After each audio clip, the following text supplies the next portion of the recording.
Welkom terug, ons is weer by die oordenking en ek en jy soek na ons doel op aarde en ons het dit eintlik klaar gekry al in die eerste dag en in die eerste vers, maar ons is nog steeds op hierdie reis en is so lekker om te besef, maar God wil vir ons vertel en hy wil ons help hiermee.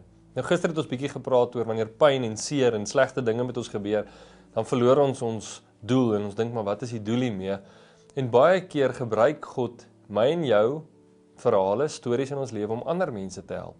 En daar kom die doel van God weer in, sodat God se naam weer verheerlik word. Kom ons lees van Josef saam in Genesis 45 vers 3 tot 4. Dit sê, ek is Josef, sê hy vir sy broers.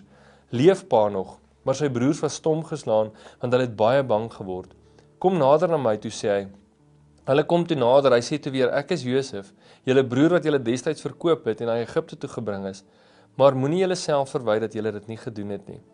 Eintlik is dit God wat dit bewerk het. Hy het my vooruitgestuur sodat julle lewens gespaar kan word. Nou as jy die verhaal ken, is Josef 'n jong seun en sy broers hou nie van hom nie en hulle gooi hom in 'n put en besluit moet hulle hom doodmaak en op die einde verkoop hulle hom as 'n slaaf.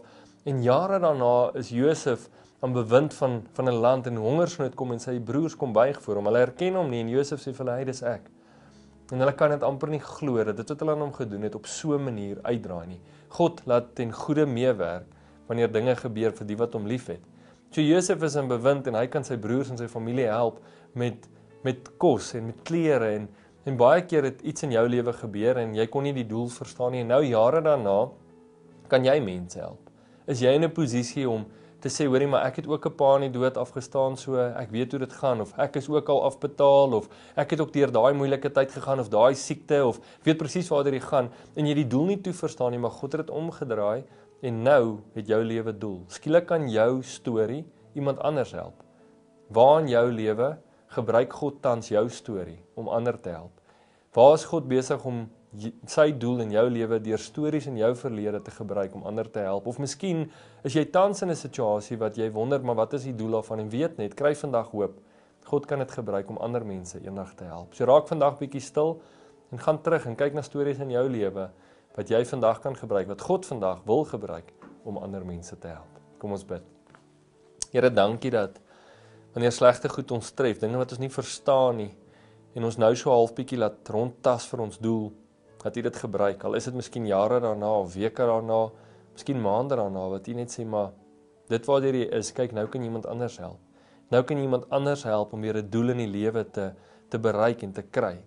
Here, en is nie maklik nie en is seer, maar dit is so lekker om te weet, maar daai satisfaksie wanneer 'n verhaal uit my lewe iemand anders kan help. Dankie dat U ons gebruik. Dankie dat Josef se storie ons leer vandag dat al gebeur slegte goed, U dit kan gebruik om U doel nog steeds op aarde te laat geskied. Ons eer U daarvoor, Here. U is 'n kreatiewe God wat so wonderlik is en ons prys U in Jesus naam.